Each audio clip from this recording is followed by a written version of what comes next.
Assalamualaikum warahmatullahi wabarakatuh. Salam budaya, salam rahayu, salam waras. Sedulurku sekalian, selamat bertemu kembali dengan saya Kang Jinggo. Kali ini kita akan mengupas tentang apa sih kok makam palsu. Nah, nyapa makam itu kok palsu. Nah, terus bagaimana kok disebut palsu?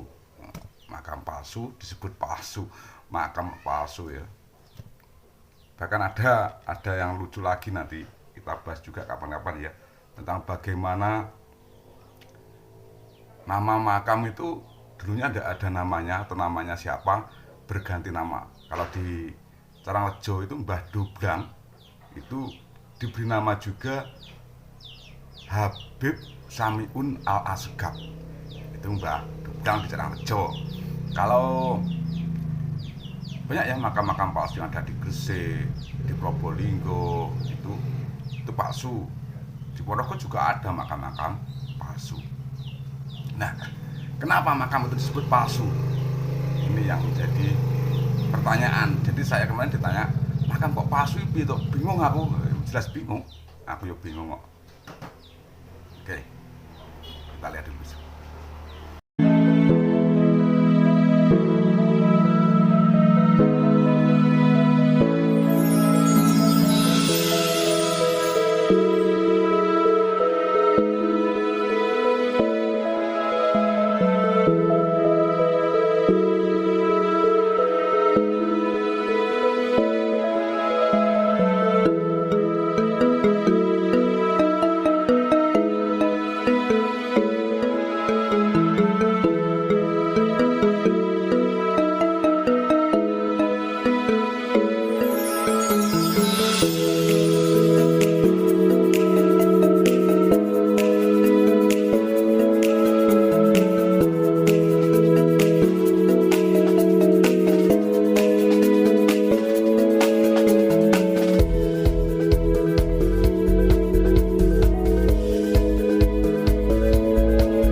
Sedulurku yang berbahagia, itu tadi ya, pembukaan makam ada di Gresik, ada di Probolinggo, karena makam itu disebut makam palsu.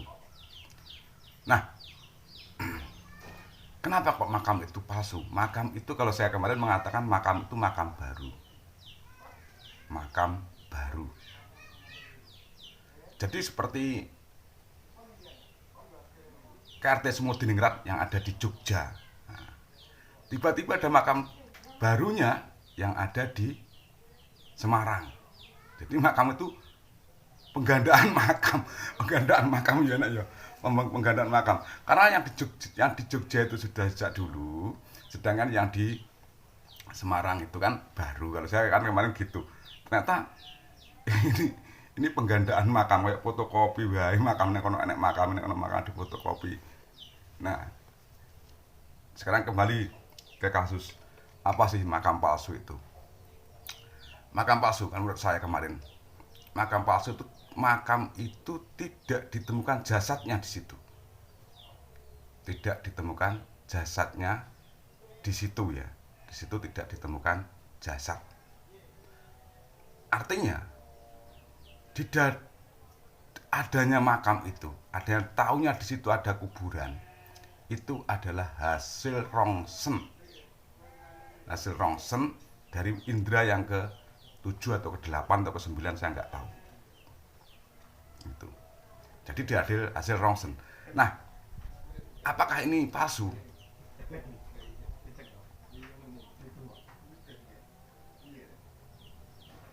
Karena tidak ada jasadnya. Nah, kalau di hasil rongsen atau hasil penglihatan indera yang ke 10 atau ke 15 nggak apa-apa, itu silahkan. Tapi ya jodoh mau makam gitu loh, maksud saya itu jodoh mau makam, apalagi dibentuk-bentuk dengan bentuk menyerupai makam, maka orang-orang awam atau orang-orang seperti saya pasti akan mengatakan itu palsu.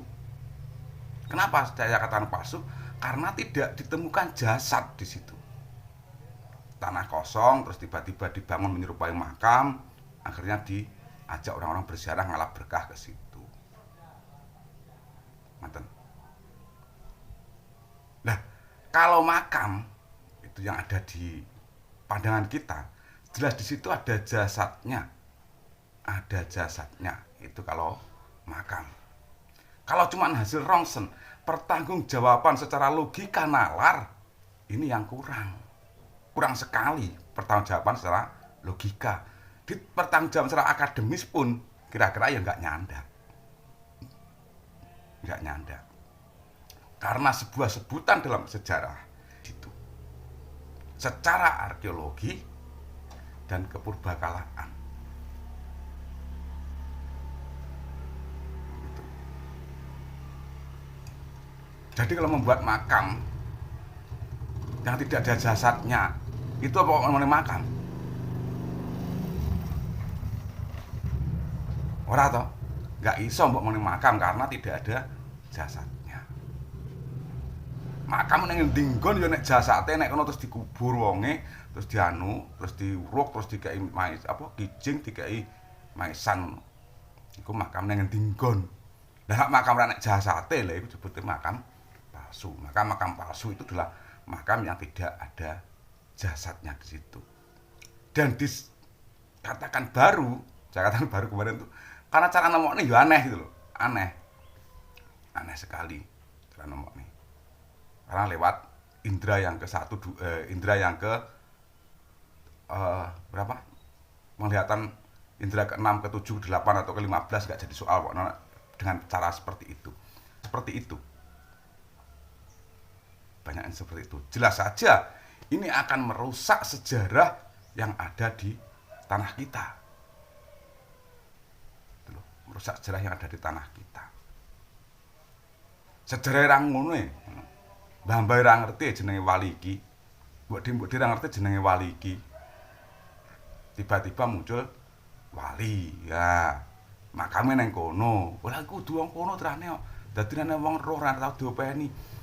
Kalau membangun makam palsu, jelas akan dihubung-hubungkan dengan sejarah.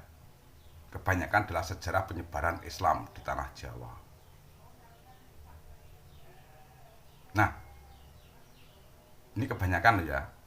Benar gitu loh. Mendekati benar kabotan ngoten lho kok. Benar meneh. Mendekati benar kabotan kalau itu nanti dijadikan secara acuan sejarah yang ada di wilayah tersebut. Ini yang menjadi repot dan blunder. Nang jalan cara ngene ya aja terus engko gawe, nggonku biyen ning pudak kene sing Gonowati. Eneng anu kuwi, eneng Jemono engko tak kene makam nang kono ya aja ngono terus ngono malah geger pindho sampean kok ya. Nah, seperti itu ya. Jadi makam palsu itu di situ begitu. Lah, kalau beda lagi loh ya ini dengan kasus makamnya Mbah Bupati Polorejo.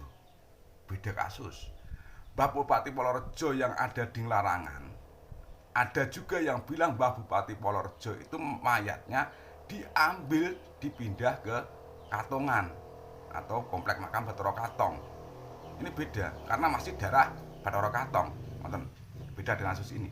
Karena ketika gugur Mbah Bupati Polorejo gugur di Gunung Larangan itu tidak bisa diambil karena dijaga ketat oleh Belanda. Dijaga ketat oleh Belanda pada waktu itu. Terus pada waktu yang berapa waktu itu ya diambilnya dipindahlah makamnya di Katongan. Tapi pemindahan ini saya juga nggak tahu ada SK Kumhamnya atau tidak. Saya juga tidak mengerti wong biyen orang ngono iku paling ngoten nggih. Jadi hal-hal ini yang perlu kita sadari. Kenapa saya sampai semacam ini berbicara kayak gini? Kita ingin menyelamatkan sejarah. Sejarah ini benjo terkatung-katung nantinya sejarah ini biar ada keruntutannya dan tidak membingungkan kepada generasi mendatang. Saudaraku sekalian, demikian dulu apa yang bisa saya sampaikan. Ada kurang lebihnya saya mohon maaf yang sebesar-besarnya dari ungkapan ono rino, ono opo, ono awan, ono pangan. Salam budaya, salam rahayu, salam waras. Wassalamualaikum warahmatullahi wabarakatuh.